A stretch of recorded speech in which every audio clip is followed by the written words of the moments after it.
Junta General que se celebrará el sábado por la mañana en una jornada de trabajo en donde participarán todos los miembros del instituto que están viviendo en la ciudad y aquellos que vienen de fuera. Este año, con motivo de la Junta General, nos pareció adecuado darle la palabra a los investigadores que son miembros del instituto y que se encuentran en diferentes partes del mundo residiendo. Miembros del instituto bien porque son ceutíes o bien porque su trabajo les ha llevado en este caso al conocimiento de la historia de nuestra ciudad y a los que queríamos escuchar. Realmente ha resultado bastante complicado organizar este pequeño evento porque somos muchos y nos hubiera gustado dar la palabra a todos. No obstante, hemos decidido hacer 2 sesiones abiertas al público esta tarde y mañana por la tarde. Mañana por la tarde van a estar representadas todas las secciones, excepto la de historia que trabaja esta tarde, y empezaremos con una conferencia de Mario García París, identificando especies críticas entre la biodiversidad que nos rodea y los problemas para su conservación, que nos trae la sección de ciencias.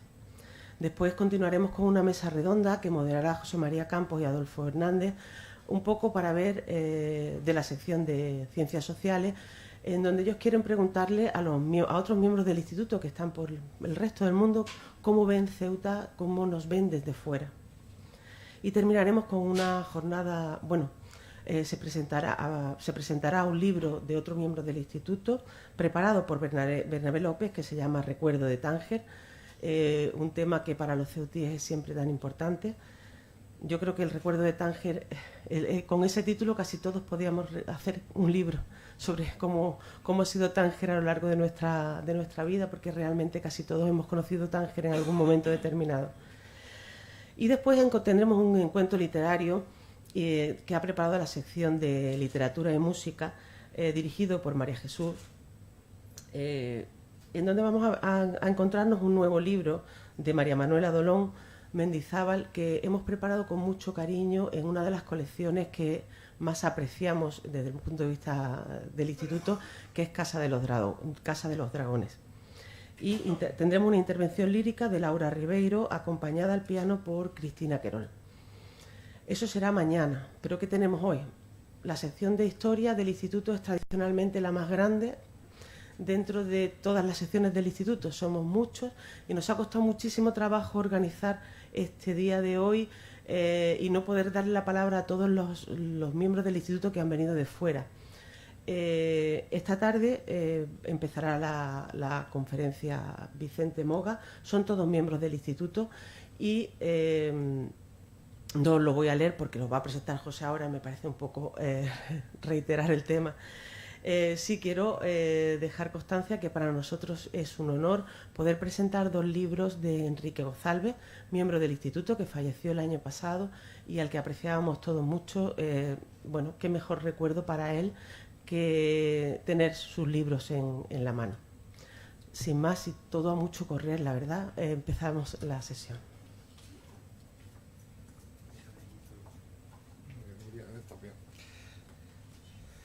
Bien, muy buenas tardes. Me toca a mí, como decano de la sección de Historia, presentar un poco esta primera jornada, en que la sección, la vamos a completar con miembros de nuestra sección de Historia. Para la sección es un placer y un honor poder esta tarde contar con ilustres correspondientes. Yo creo que días como estos muestran el potencial de investigación y de prestigio intelectual del instituto, ¿no? Creo que las personas que hoy nos acompañan, que van a hablar hoy en nombre de la sección, que son miembros de la sección, representan personas de lo más granado en el mundo intelectual y de la investigación, ¿no? En el caso, a primera hora, el caso de Vicente Moga, nuestro querido compañero de Melilla, como sabéis, director del archivo y de la biblioteca de Melilla, que nos va a hablar de algo que él conoce muy bien, porque además ha sido protagonista de ello, 3 décadas de investigación, la construcción histórica desde la otra orilla. Después vamos a tener a Felipe Temudo Barata, el profesor Barata, como sabéis, catedrático de la Universidad de Évora, que es un auténtico experto en patrimonio y, bueno, además es un viejo amigo, es miembro del instituto desde la última jornada, desde hace 3 años, desde la Junta General anterior, pero hemos tenido la suerte de contar con él en muchas actividades en la ciudad, como fue las jornadas que la sección organizó hace ya, en 2012, fueron 2013, donde además pudo visitar por primera vez esta biblioteca, lo hemos recordado hace un momento, junto con Luis Duarte, con Joao Costa, en fin, que hoy son, bueno, en el caso de Joao Costa también es miembro del instituto en este momento. Y cerraremos este primer bloque, luego presentaremos, después del descanso presentaremos el segundo bloque, lo vamos a cerrar con, perdón, no he dicho el título de Felipe, que es Historia de Ceuta vista desde el exterior, y en este caso vista desde el Portugal, desde nuestra tierra hermana de Portugal, que además ha representado un campo intenso de trabajo del instituto por nuestras viejas raíces portuguesas que hemos intentado cultivar, mantener y trabajar, ¿no? Y cerraremos este primer bloque con la conferencia de André Teixeira. No sé si interviene también Joana Bento, creo que vienen juntos al menos, o intervienen los dos, donde se va a hacer un poco balance de los proyectos hispanolusos de colaboración en materia arqueológica de entre 2013 y 2019, que creo que han sido muchos y han sido fructíferos. Aquí tenemos a Fernando Villada, que ha colaborado en muchos de ellos, y bueno, pues tendremos la ocasión de que Andrés nos cuente qué ha sido la realidad de esta investigación, de estos trabajos en estos años, ¿no? Y luego tendremos un segundo bloque que presentaremos más tarde cuando pues llegue la hora, ¿no? Pues nada, pues Vicente, todo tuyo cuando tú quieras. ¿Me dejas solo aquí en el destino? ¿Quieres que visite contigo? No. Ha sido de la casa, ¿no? Esa mesa ya ha hecho una cosa. ¿Qué tal, Enrique? ¿Cómo vamos? Bien. Ay. Esto que veo la hora. Bueno, me voy a poner PDF, ¿no? Un papelillo. No, no se me va a olvidar.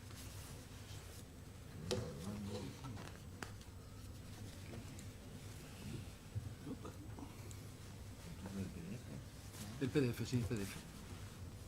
Pues ya lo abro y lo sigue. Sí, ya lo abre ya directamente. Ya. Me lo pone en pantalla completa ya, Enrique, ya lo hacemos. Lo dejamos ya listo. Bueno, vamos allá.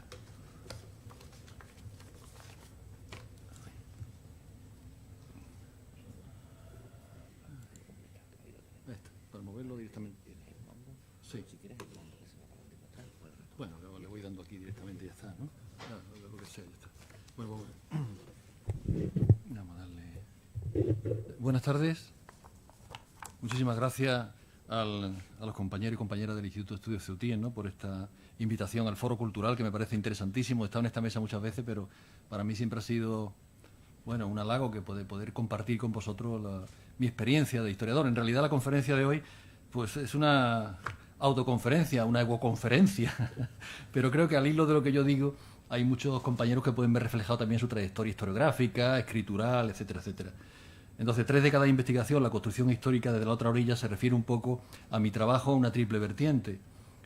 Por un lado, como investigador archivero, como autor, también otro lado, y también como editor. En esos 30 años he sido director, y sigo siéndolo, del Servicio de Publicaciones de la Ciudad Autónoma de Melilla, y en el 2017 cumplimos esos 30 años con un catálogo que tiene un poco más de 300 ediciones. Entonces, bueno, pues ahí van esas líneas de investigación, entre las cuales pues están un poco los paradigmas que reflejan pues mi pensamiento. No es que haya sido una cosa coherente, que yo en 1987 hubiera hecho una especie de axiomas para desarrollar una tarea de investigación, pero al final he visto que hay cierta coherencia en ese trabajo, ¿no? Para mí ha habido paradigmas como el que ven en la pantalla de Walter Benjamin, que lo pueden leer, además de en sus libros, en el memorial, maravilloso memorial que hay en Portbou, en Girona, en la frontera hispano-francesa, y me parece que esa tarea ardua vale la pena, ¿no?, dedicársela a reconocer la historia de los seres anónimos, ¿no?, que tampoco se hace sobre ello. Y luego también, pues, como otro paradigma un poco para comparar con el de Benjamin, sería de una novelista, porque José Antonio y los compañeros que me conocen saben que yo trabajo mucho en las fuentes literarias y le doy quizá mayor capacidad de lo que los historiadores creerían. Entonces, tampoco me ha gustado mucho pararme excesivamente lo que le llamo yo la historia complaciente. Es decir, citando a una novelista americana radicada en Milán, Lisa Halliday, que el año pasado publicó una novela espléndida, Asimetrías. Ella dice: la disconformidad no es cosa nueva, la disparidad, el conflicto terminológico. Siempre ha habido disidentes, aquellos para quienes el mundo necesita una revolución y creen que derramar sangre es la única manera. El problema con la idea de que la historia se repite es que cuando no nos hace más sabios, nos vuelve más complacientes. Entonces yo he intentado que, si al menos no me vuelvo más sabio, que no sea complaciente con determinados periodos y épocas de la historia en los que especialmente me he proyectado. Junto a esos paradigmas de construcción de la historia, hay unos paradigmas de la memoria. Para mí la fragilidad de la memoria es equiparable a la vulnerabilidad del historiador. En este caso, la memoria cultural también rinde tributo a tres compañeros con los que trabajé y a los que edité libros: Agustín Blanco Moro, que falleció también el año pasado; Enrique Gozalbe, el compañero Enrique Gozalbe, al que un día encontré en Granada hace un año y pico, y cuando le dije: Enrique, estoy pensando en jubilarme, me dijo: ni se te ocurra, es la muerte civil. Y nuestro entrañable Mariano, al que he recordado hoy mucho cuando paseaba por las calles, con el que el año pasado, un compañero que también está por aquí, hicimos una edición de los sellos y acuarelas de Mariano Bertucci Nieto. Hay a veces que uno piensa que hay consideraciones casi biológicas, ¿no? En el por qué escribe determinadas cosas, en por qué te centra en determinadas investigaciones. Aunque, lógicamente, no hay un cierto determinismo. En mi caso, uno de los ítems esenciales de mi investigación es haber nacido en un coto minero del protectorado, y por eso me considero hijo del protectorado. Entonces nací en Huisan, Adrar Huisan, que la lengua mací es la montaña de los caballos o chacales, hay diversas denominaciones, y eso ha sido para mí, como digo, una especie de determinismo histórico, en el sentido de que durante mi infancia estuvo plagada de interrogantes acerca de qué era aquello que yo vivía día a día y que nadie me contestaba, ¿no? Y eso se notará en mi obra. Mi padre nació en 1917 en un fuerte militar que cerraba cada noche las puertas para defenderse del territorio que explotaba las minas, y mi madre nació en ese mismo territorio en 1928, allí nacimos toda la familia. De manera que 3 días después de celebrar mi tercer cumpleaños en Huisan, con chocolate y lenguas de gato, las plantillas de bizcocho que se comían entonces, España concedió oficialmente la independencia al Marruecos español, en el que había establecido su protectorado, como sabéis bien, en el Tratado de 27 de noviembre de 1912. Era el 7 de abril de 1956. Bueno, es una manera fina de decir cuando he nacido. Bueno, estos ítems y otros han condicionado mi posicionamiento, ¿no?, ante la historia de las relaciones marroquíes hispanas, porque hay que girar un poco la cabeza para entender las cosas. La cartografía no racista y el norte-sur deben tener un giro, y siempre decimos relaciones hispano-marroquíes, ya estamos a priorizando un determinado concepto. Entonces, relaciones marroquíes-hispanas y viceversa, que puede ser interesante. ¿Por qué? Porque yo he intentado siempre tener un enfoque multidisciplinar. Para mí ha habido un trasfondo dialéctico potente entre subjetividad y objetividad, entre qué entendía por nacionalismo. Por ejemplo, a mi padre le ofrecieron nacionalizarse marroquí cuando la independencia de Marruecos, y él pues era muy español, entre comillas, muy castizo, y dijo que jamás. Yo, sin embargo, creo que hubiera sido una cosa muy buena esa bipolaridad, el tener dos corazones, ¿no? De hecho, los que vivimos en la frontera tenemos un corazón partido entre la raya marroquí y la raya española. Somos españoles, pero también de alguna manera somos marroquíes. En mi caso me considero bastante rifeño. Tengo también la suerte, para poder desarrollar mi trabajo, de trabajar en un archivo espléndido, el Archivo General de Melilla, también Archivo Histórico de Melilla, con bibliotecas y colecciones especializadas, y en la que últimamente han entrado donaciones y legadas de interés. Por citar alguna, la de Emilio Blanco Izaga, magnífica, la del escritor Miguel Fernández, el depósito del general Juan Picasso, con todas las instancias previas al desarrollo del expediente tan conocido, y Juan Román, que tiene una visión espléndida sobre el tema de Alucema, Villa Sanjurjo, otro interventor que trabajo ahora, que aún no ha salido a luz, Manuel Ojeda, Rincón, y yo mismo, que bueno, con un cambio de casa me di cuenta la ingente cantidad de documentación y de libros que tenía, y lo he tenido que repartir. He regalado 1.500 libros a Lucema, a la biblioteca Juan Román, y regalaré a mi propio archivo por una cantidad bastante grande de documentación y de libros. Desde luego, todo lo que digo, cuando escribía sobre esto y pensaba en cómo se ha elaborado el discurso historiográfico de 30 años, ¿no?, a partir de alguien que trabaja en una ciudad como Melilla, creo que tiene su correlación en Ceuta, con José Antonio, que ha trabajado del movimiento obrero, Cámara de Comercio y un sinfín de números, de temas, José Luis, siempre presente, y otros compañeros del Instituto de Estudios Ceutí y de Ceuta, que han hecho una labor encomiable. Esta nota con la pluma que le estoy ofreciendo al equipo refleja en el cuaderno de un investigador, autor, editor. Al final proyectaré un pequeño vídeo, si hay tiempo, de 5 minutos, que vemos un poco en bolsa lo que se ha hecho en esos 30 años de publicaciones, muy visualmente, muy gráficamente. Y donde he tenido la suerte de hacer reediciones muy interesantes, como la de Boada, por ejemplo, que hice en colaboración con José Luis, con Ceuta, Allende el Estrecho, un libro espléndido de viaje. Óperas primas espléndidas como la de María Rosa Madariaga, su tesis doctoral. La primera obra que publica en español María Rosa es una traducción de su propia tesis que hace ella para nosotros. Richard Pennell, también su primera obra española la hace con nosotros. El descubrimiento del franciscano Quecedo Ortega, que lo hago gracias a mi gran amigo, ya también fallecido, Ramón Lourido, y otra serie de gente que realmente han aportado mucho a la investigación y a las publicaciones. Y a los temas, porque nosotros hemos sacado los temas nuevos de frontera. Por ejemplo, nunca se había estudiado en su integridad la frontera terrestre, marítima y aérea, y lo ha hecho Miguel Acosta, un profesor de Derecho de la Universidad de Cádiz. La interculturalidad, las migraciones, los estudios de antropología, todo eso que nos parece hoy tan normal, todo eso ha ido naciendo en la cuna de la investigación que se ha desarrollado en gran parte en la periferia, en la otra orilla, entre Ceuta y Melilla. También ha habido fluctuaciones. El investigador no es monolítico, no es de piedra, está al hilo del tiempo, al hilo del séculum. Y yo pues he fluctuado entre el insider y el outsider, entre el discurso émic y el discurso étic, entre ser francotirador o ser académico, pero siempre como un observador participante, fascinado por la transversalidad que se puede imprimir a esa historia que digo de las relaciones marroquíes hispanas, y sobre todo con un compromiso con el entorno cultural, con mi ciudad Melilla, pero también con el entorno que es el RIF. El RIF, hay que denunciar públicamente la doble prisión que tiene en el siglo XXI. Está lastrado por el pasado colonial, pero ahora está humillado por el presente neocolonial, ¿no? Y ahí tenéis toda la reivindicación del Irak y el desdén casi mayoritario de la intelectualidad española y marroquí, cuando no digamos europea, ¿no? Salvando pequeñísimas excepciones. De manera que el investigador también tiene que hacer un poco de autoconciencia y verificar el decalaje. El decalaje, este anglicismo que me gusta, y al que Carmen Calvo, ministra, dijo anglicanismo en su momento, que no es así, porque significa la falta de correspondencia, el desajuste, el descuadre entre el focus de las investigaciones y el locus desde el que investigamos. Me parece importante. De manera que yo, en el fondo, creo que el hecho de actuar en muchas ocasiones como un francotirador me ha otorgado un especial capital cultural, en la terminología de Pierre Bourdieu, una suerte de coraza preciosa para salvaguardar la vulnerabilidad del historiador del siglo XXI.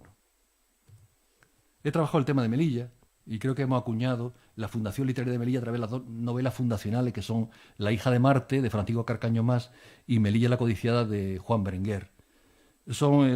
Quien desconoce el primer tercio del siglo XX en Melilla, y supongo que en Ceuta igual, no puede conocer qué pasó luego en la República, no puede conocer por qué se produjo la guerra civil, ni puede conocer la posguerra. Esas dos novelas son fundamentales. Ahí está el crisol étnico en que se ha convertido las ciudades. La hija de Marte porque es la hija de la guerra, de las campañas militares, y Melilla la codiciada porque es la hija de las migraciones, que entonces tenían un sentido sur-norte. Curiosamente, se rechazaban, lo veremos en el vídeo, a los emigrantes españoles que llegaban a Melilla si no llegaban con determinadas condiciones económicas, algo parecido a lo que ocurre hoy.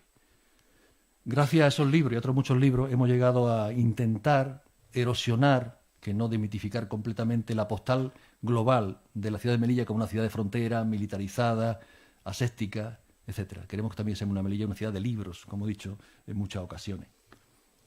El RIF es un tema tótem, es un tema que hemos permitido poder hacer. A veces pienso, digo, bueno, contra viento y marea, contra ideologías de derecha, ideologías de izquierda, siempre. Si miráis el catálogo de publicaciones de Melilla, el RIF aparece en un 70%, aproximadamente. Creo que es único, no hay en Europa. Tenemos una colección que se llama la Biblioteca Macije, no hay en Europa ningún referente de este tema. El RIF que se ha analizado a través de Madariaga, de Pennell, Eloy Martín también ha editado este libro que presento aquí, y el último que presentaremos en abril, de Dionisio Pereira, que entra en otra dinámica que ahora parece que está un poco en alza, que es el estudio de los nacionalismos periféricos respecto de la guerra de Marruecos y de la participación, ¿no? Sobre todo a través del eje del intelectual, del soldado, como veremos luego un poco en Sender. Es un libro espléndido, que además está escrito en el locus y en el focus ideal, porque Dionisio Pereira es un investigador que vive desde hace 5 o 6 años en Alucemas y está absolutamente integrado en el paisaje y ha intentado revalorizar la imagen del RIF desde un punto de vista de no tener prejuicios, cosa que ya digo que es muy compleja para un europeo. Mis temas han sido, en gran parte he trabajado las campañas, pero nunca he trabajado el tema bélico. Lo he trabajado desde el punto de vista de personajes como Ramón J. Sender, que me fascinó en su momento, o de las propias minas en las que yo nací, nacieron mis padres y vivieron mis abuelos y todos mis hermanos, etcétera, etcétera.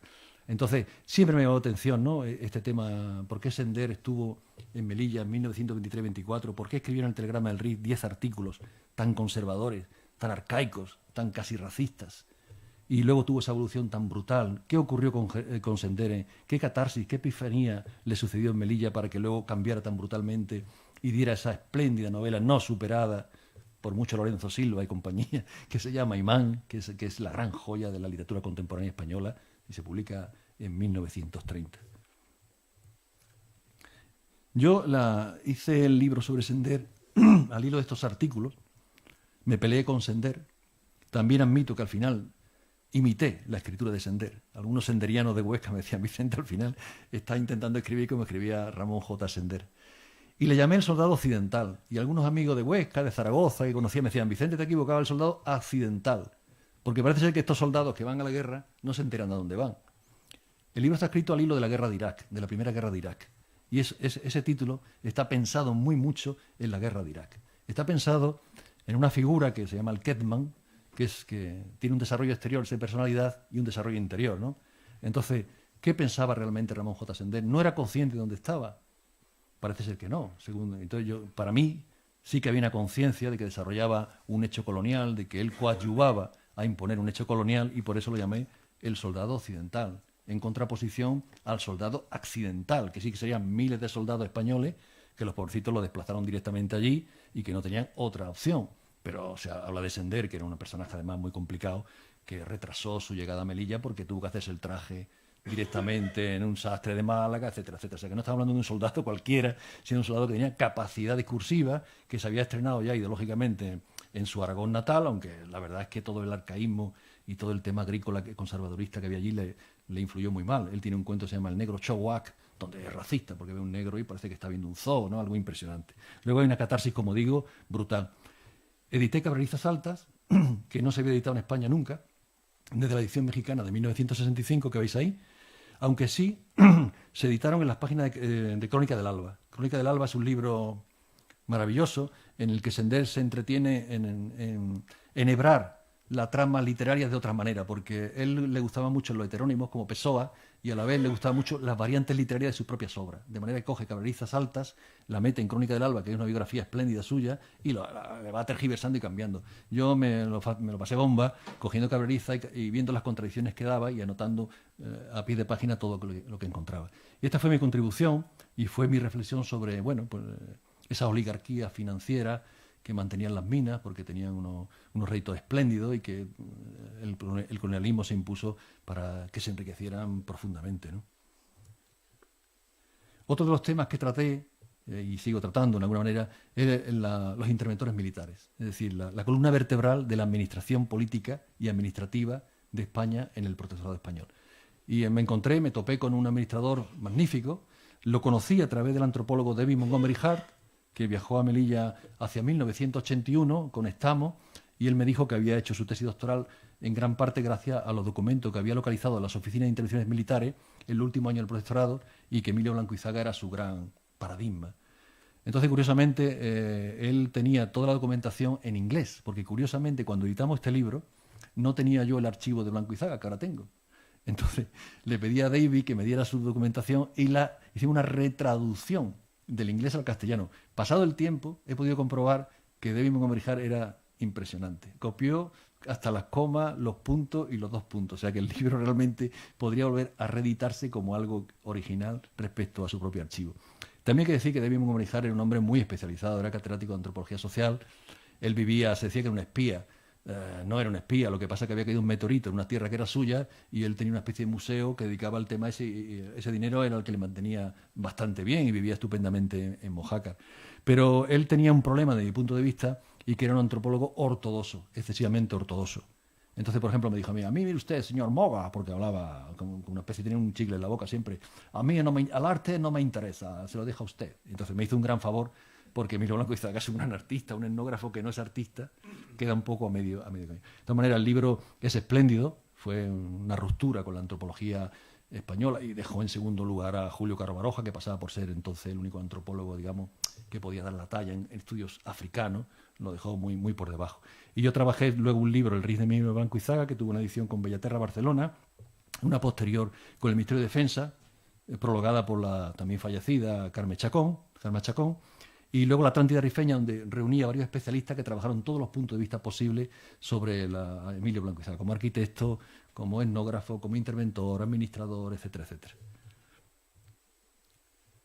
Mi amistad con David Montgomery Hart, me llevó a conocer también a su mujer. Le hemos puesto la tilde en la U, pero es Úrsula, no es Úrsula.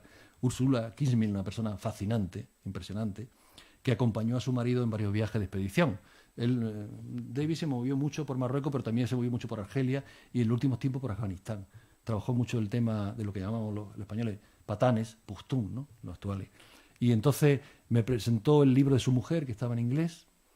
Me pareció extraordinario.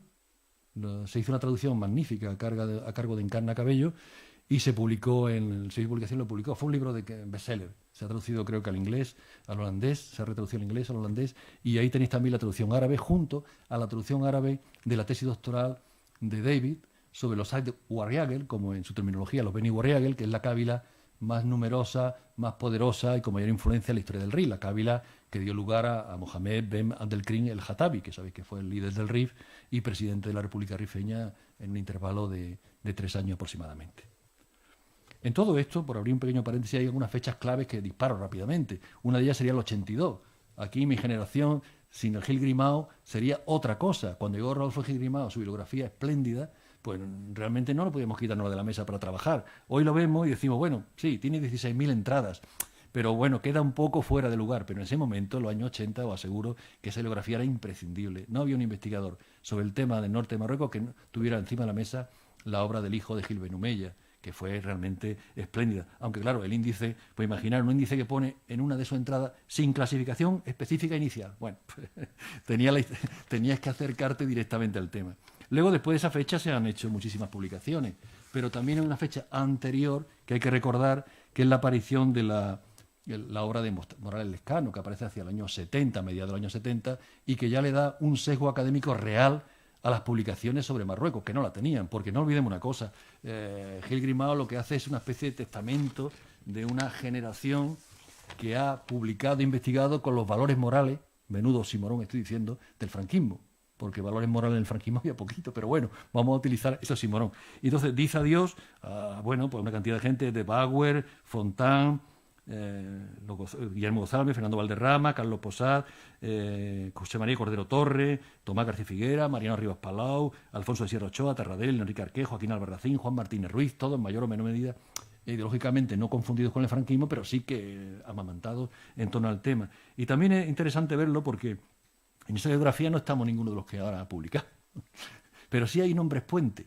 Están, por ejemplo, Carlos y Enrique González y está sobre todo Bernabé, al que ya se le cita su memoria de licenciatura del año 1971, y las primeras aportaciones que hacen cuando hay la apertura tras la muerte de Franco, años 76, 77, 78, en esa revista que intentan dar un poco de comida a la gente. ¿Qué pasó? La historia 16, la aventura de la historia, estas cosas. Hay también allá recogidas las publicaciones que hace Bernabé. Luego se ha publicado una serie de historias, ya digo, arrancando sobre todo con Víctor Morales Lescano. En Marruecos también se ha hecho un esfuerzo. La Facultad de Letras y Ciencias Humanas de Rabat publicó el año 99 en Marruecos, España y Portugal, 1880-1996, hacia nuevos espacios de diálogo. Siempre yo he detestado la historiografía marroquí, siempre esa necesidad del diálogo, ¿no? Porque yo creo que en el fondo están ausentes del diálogo por parte de la otra orilla. Ha habido muchísimos manuales, por citar uno más, el que edita Luis Zamora Villarejo, a través de la Agencia Española de Cooperación Internacional para el Desarrollo, que ya el director de la Biblioteca Islámica, Feli María Pareja, pero que yo pediría que por favor dejara de ser islámica, porque no sé qué tiene que ver algunos de los temas que hay allí con el tema islámico. Sí, hay Argelia, hay Irán, hay Marruecos y tal, pero es una biblioteca mucho más de tipo orientalizante, cultural, etcétera. Ese libro, El profesorado español en Marruecos, los 100 años de la firma del tratado, es interesante porque es casi un referente de Gil Grimao. Está casi en la línea bibliográfica, descripción bibliográfica de Gil Grimao, curiosamente, a pesar de que se publica en el 2012. Entonces, en sus 3 partes, pues tiene aportaciones muy buenas. Hay una primera parte que son aportaciones para estudio y revisión del profesorado. Tengo que decir que hay muy poca revisión. Una segunda parte que es el catálogo de los fondos documentales. que es interesante también y donde, bueno, podemos pescar algunas cosas curiosas, ¿no? Porque Víctor Morales Lescano, por ejemplo, en ese lenguaje que tiene tan exquisito, tan sibarita y tan, en fin, habla de la insurrección republicana de Abdelkrim. Bueno, yo creo que cuando uno se defiende no es un insurrecto, es alguien que defiende su realidad, ¿no? No podemos celebrar que ganamos la victoria a los franceses en Arapiles y no podemos celebrar que machacamos a los rifeños en Anual. Aquí hay una descompensación que como historiadores tenemos que empezar a asumir. Bueno, hay reseñas de los que ahora están en el mundo de la investigación, José Luis, José Antonio, José Lluís, Mateo Dieste, excelente antropólogo, José Luis Vilanova en el aspecto de la geografía y administración, Luis Urteaga, también el tema de la cartografía colonial, Javier Ramiro de la Mata, Abel Albetti más, en fin, una serie de gente nueva que se ha incorporado sobre todo desde el mundo académico. En esa valoración que he intentado hacer yo siempre también de la investigación y de la edición, ya lo habéis notado, tiene un lugar predominante la lengua, lo que se llama la LCO, la lengua y comunidad de origen. Entonces, la gente que vive en Melilla, la gente que vive en el RIC, ¿qué son? Pues son amazijes, sencillamente. Ellos se llaman a sí mismos imazigen, hombres libres. Y tienen una lengua y una cultura propia, incluso variantes dialectales muy prolijas. Por ejemplo, la lengua genérica podemos llamarla amazigh o bereber. Bereber es un arcaísmo que está muy bien para la arqueología medieval, pero no está bien para el siglo XXI. Pero si vamos a un sirio está Mashek, si vamos al Sus está Chelhit, si vamos al Riz está Rifit. Pero es que además en la región de Melilla está Kerat. Es decir, que es una lengua muy compleja, con variantes dialectales muy complejas, pero desconsiderada absolutamente porque ha sido agrafada durante muchos años. Hoy, sin embargo, hay ya una posibilidad de hacer gramática, y de hecho hay gramática. Nosotros publicamos una gramática rifeña para intentar que la gente que escribía sobre el tema normalizara determinados conceptos. Entonces, no sé si lo logramos. Lo que sí es curioso decir es que esa gramática es una traducción del original escrito en catalán, que lo hizo la Universidad Autónoma de Barcelona. Yo contacté con Carles Castellano, que era el filólogo, y hicimos la traducción. Entonces, poner en valor la lengua y cultura amazigh me parece una cosa interesante y por eso hay una biblioteca que se llama la Biblioteca Amazigh, dedicada a estos temas, y yo me he preocupado de investigar y de, por ejemplo, colaboré con Miguel Siguán en el informe para la Unión Europea sobre las lenguas minoritarias y se logró que el amazigh se considerara una lengua minoritaria de Europa a través de su radicación en Melilla, donde es hablada aproximadamente hoy por unas 40.000 personas. La colección Alborán, que pongo aquí como porque está Eloy y Martín Corrales, que es una triangulación entre Ceuta, Melilla y Barcelona. Es una colección que se inició a 3 bandas, que dirigía Rocío, Eloy y el que habla. Y ahora solamente la dirige Eloy, pero yo creo que es una colección que hay que traer también a colación, porque tiene una preocupación también fundamental por una renovación historiográfica, por la aportación de nuevas investigaciones a través de tesis doctorales y por entrar en temas que no estén muy manidos, ¿no? Otro de los temas diana de este ciclo que llamo yo del spin-off mío, literario, historiográfico, etcétera, es la llegada al conocimiento a través de la literatura, porque de alguna manera la literatura te sitúa fuera del contexto. Y he traído algún ejemplo. La Cábila de Zen es una novela que publicamos espléndida, que es una cábila que no existe, pero donde recrea, bueno, la vivencia de los españoles en Marruecos, ¿no? Esa interacción que siempre ha habido tan enorme, porque hay que decir que españoles y marroquíes han interaccionado muy diferentemente de franceses y marroquíes, y hay una especie de imagen especular de uno con otro tremenda, y en estas novelas que escriben nuevas generaciones, pues se puede ver un poco esa dialéctica. Voy un poco rápido porque no quiero coger mucho tiempo. La novelística reciente de Melilla, pues también es algo novedoso. Aparece la ciudad ahora como escenario casi de novela social y de novela negra. El caso de la ciudad de novela es una novela negra, y el caso de Melilla, Pólvora y Sueño, que se presentará el próximo abril en Melilla, es la historia de un chico que va a hacer la mili en Regulares 2 y que al cabo del tiempo se convierte en juez en Canarias y escribe su vivencia del año 80. Además, una época interesantísima porque coincide su mili con la visita de Adolfo Suárez, que da nombre a la biblioteca. Entonces ahí hay un entramado muy curioso y muy bonito que pone al descubierto cosas nuevas que no se conocían sobre la ciudad. Autorretratos. Esto me parece también fundamental. Lo hemos hablado muchas veces con José Luis, que hay una sed de memorias, pero la gente no escribe sus memorias. Hay que ir a ello, hay que grabarlo, hay que hacer programas. Hicimos un programa que se llama Memoria Viva, empezamos a grabar a personas mayores y los testimonios son maravillosos. Entonces hemos logrado que haya personas que nos den sus testimonios. A veces el caso de Abelino Cañadas fue muy curioso porque este era un exiliado que estaba en Francia y se apuntó porque estaba, bueno, aburrido, a un taller literario y le dijo a la profesora, mira, escribe lo que tú hiciste en Melilla, en Marruecos, en Argelia, en España, en Francia. Y escribió en francés esas memorias. Yo las conocí a través de un amigo en Melilla, las leí y dijo, son maravillosas. Entonces le pedí hacer la traducción, se tradujo y las publicamos. Me parece una obra espléndida, porque queda esa memoria cultural de alguien que ha tenido un bagaje impresionante, una vivencia impresionante, y que se iba a diluir como un azucarillo en un vaso de agua, si no se constata su publicación impresa. Y luego otras memorias, pues también he logrado que por fin la comunidad mací, los rifeños de Melilla, escriban sobre lo que ellos también han experimentado y han sufrido.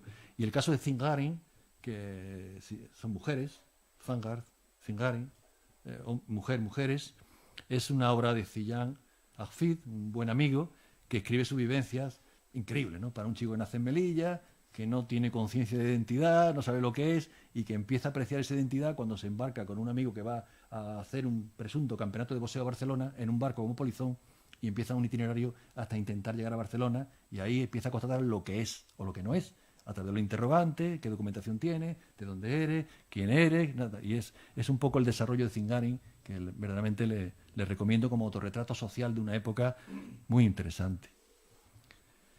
Y bueno, yo creo que estamos casi al final. Yo digo la guerra civil, que en Melilla no existió, porque me hace una gracia que los investigadores dicen, no, en Melilla fue el alzamiento, pero la guerra civil no existió. Bueno, hay contabilizado más de 300 asesinados, todos de la izquierda. No murió una sola persona de la derecha, ni una sola persona. Hubo resistencia durante 3 días, está constatada. Pero fue increíble porque en poca hora 6.000 personas, 6.000 militares regulares que venían de Seganga, regulares 5 de Seganga, de Nador, venían también las tropas de Tahuima de la Legión, Ben Misián, el que luego fue mariscal, comandaba el tema.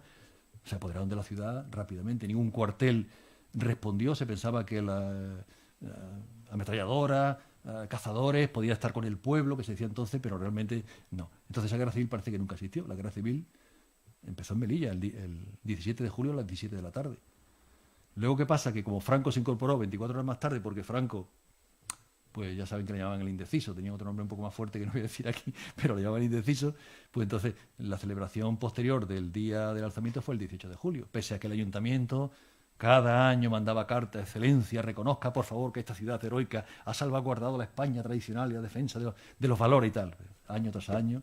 Y Franco nunca fue a Melilla, ¿no? Franco, que es venerado en Melilla, que se mantiene una escultura dedicada a comandante de la Legión, porque dicen que es el Salvador de Melilla, cuando no es cierto, pues nunca volvió a Melilla, no tuvo mayor interés en la ciudad. Sí, yo creo que esta es la última, de manera que esto es un poco una reflexión muy larga, pero expresada de una manera muy corta, en torno a los temas que atrapan al investigador. Sí. Se te olvida comentar el tuyo, que es muy bueno. Bueno. Para mí, fundamental. Para todo. Bueno, sí, yo escribí ese libro como tesis doctoral, trabajé en Salamanca, en el Archivo de Salamanca, hice Masonería, Guerra Civil y Represión. En realidad hay varios libros en ese libro. Hay un tema de represión que se conocía muy poco, que es la represión biológica, o sea, el exterminio, el fusilamiento, pero luego hay la represión moral y la represión económica. Todo eso se desarrolla ahí profundamente, nunca se había hecho antes, ¿no? Y bueno, fue un trabajo que me llevó muchísimo tiempo y la verdad puedo decir, es del 2004, ¿eh? Estos libros se publicaron en 2004-2005.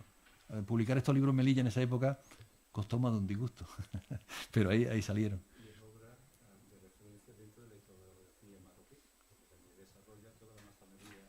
Bueno, hace apuntes sobre eso, pero se centra en Melilla. Hace un poco el triángulo Alucema, Nador, pero yo me centré en Melilla, no expandí el tema ese y tal. Sí. Bueno, voy a pasar un pequeño vídeo si queréis, porque es muy bonito, muy relajante, y veis un poco todo lo que se hace en publicaciones. No sé si... Enrique.